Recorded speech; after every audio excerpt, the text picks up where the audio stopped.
It's ambiguous. The whole thing is ambiguous. Christ, it's like Christ knew this, and it's one of the reasons why Christ sets up the world the way he sets it up in the gospel.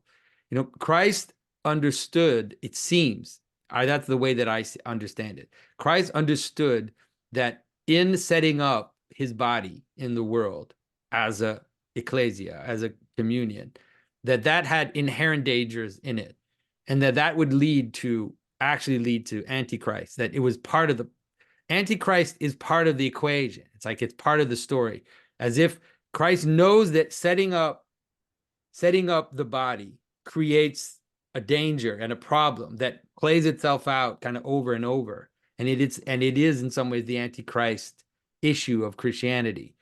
And, it's like that to me explains why Christ talks to St. Peter the way he talks to St. Peter. Why he both sets him up as the stone on the rock on which he's building his church, and then turns around and says, you opponent, like, get behind me, opponent, get behind me, Satan, get behind me, you who opposes me. It's like he knew. And the same with Judas. It's the same story with Judas. It's like the Christ story encompasses its own betrayal. Christ chose his betrayer. Christ chose that which would turn against him, but that he knew somehow that the fact that that Christians would destroy the world ultimately, right? I've said this several times. It's like, we're the atheists, folks, right? It's us. It's the Christians who became the atheists.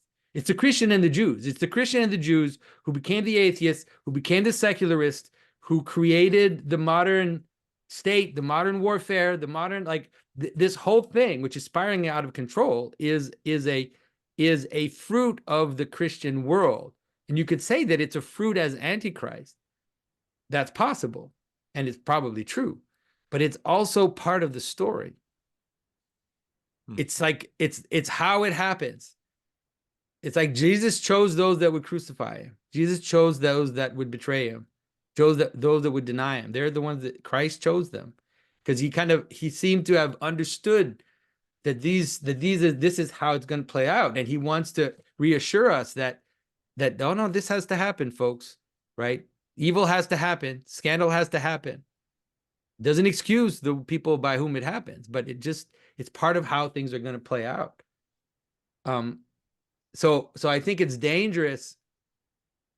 It's dangerous, for example, in the moment when Christ is being brought to the garden and is being betrayed and is being brought to the cross, that we take our sword out and we're like, we want to cut off that Roman's ear. It's like, yeah, it seems that Jesus knew all of this was going to happen, and so doesn't mean we run away.